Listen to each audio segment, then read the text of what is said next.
कि चुनावी मौसम है, चुनाव में जो है अलग अलग पार्टियों के अलग अलग सियासत करने वाले उम्मीदवार खड़े होते हैं और हर पार्टी का जो नेता होता है वो चाहे हेलीकॉप्टर से आए कि ट्रैक्टर से आए, वो अपने उम्मीदवार को दुनिया का सबसे अच्छा इंसान कहता है। और हमारे यहाँ कहावत है, अपने दही को कोई खट्टा नहीं कहता है। तो पहली बात तो ये है कि मैं आपको ये बताने समझाने के लिए नहीं आया हूं कि आपको 11 तारीख को क्या करना है। मैं समझता हूं इस इलाके के जो बासिंदे हैं वो बखूबी जानते हैं कि कौन सी सड़क कहां जाती है, बिजली कब आती है कब नहीं आती है, बाढ़ का पानी में कौन सा पंचायत डूबता है, 5 किलो अनाज के नाम पे 4.5 किलो डीलर देता है, कोई ऐसा दफ्तर नहीं है बिना घूस का काम होता है। और नेता 5 साल में हाथ जोड़ करके आएगा और कहेगा कि मैं आपका कल्याण कर दूंगा। आपका कल्याण हो ना हो लेकिन नेता का कल्याण जरूर हो जाता है, इस बात का आप बखूबी जानते हैं।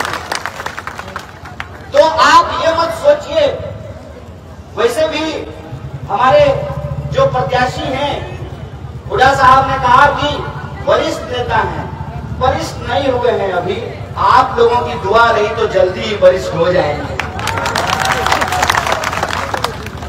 तो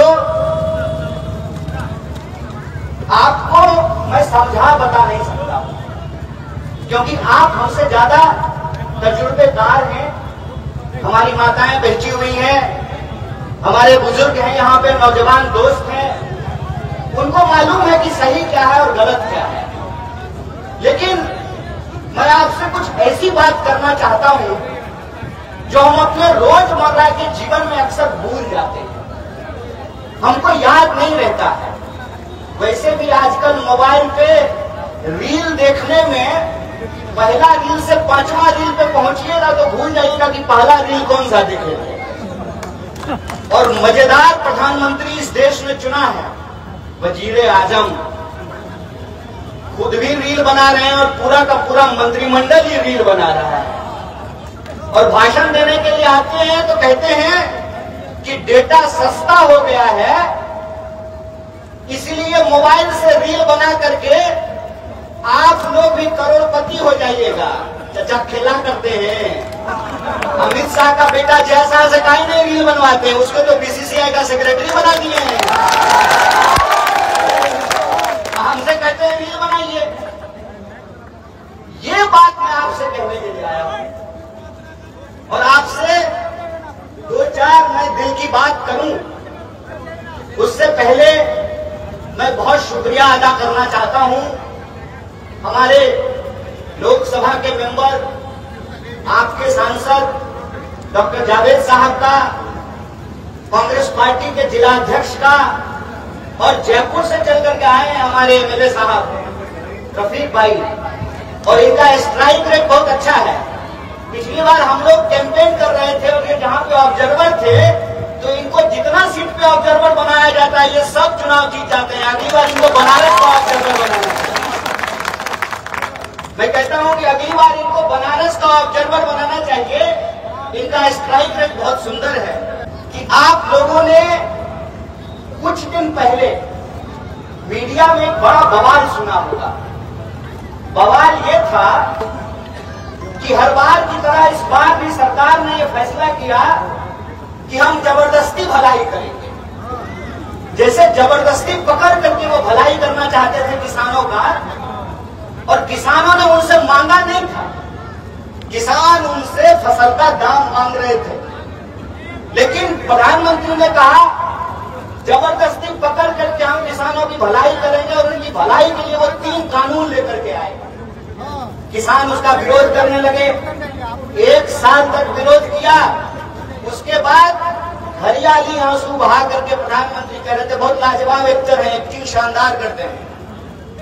हरियाली आंसू बहा करके कहा कि हम समझा नहीं पाए अपने किसान भाइयों को, इसीलिए हम किसान कानून वापस लेते हैं। इसी तरह से प्रधानमंत्री को हो सकता है कि रात को सपना आया हो, 18 घंटा काम करते हैं ना, तो नींद कम आती है, और कम सोइएगा ना तो बड़ा खराब खराब सपना आता है। तो उनको सपना आया, उन्होंने कहा कि हम अल्पसंख्यकों का भी भला करना चाहते हैं। कैसे करेंगे भलाई भाई? तो जितना भी वक्फ का जमीन है, वो जो माफिया लोग कब्जा कर लिया है, उसको ले करके हम अल्पसंख्यकों का भला करना चाहते हैं। सुन रहे हैं ना?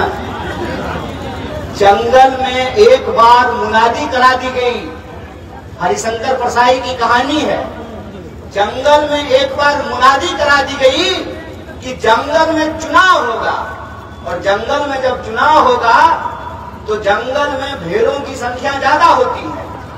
भेड़िए इस बात से चिंतित हो गए, तो सियार जाकर के उसको समझाया, महाराज आप शाकाहारी होने की घोषणा कर दीजिए और कहिए कि अब भेड़ों की भलाई भेड़िए किया करेंगे। और यही भलाई करने के लिए प्रधानमंत्री एक नया कानून लेकर के आए।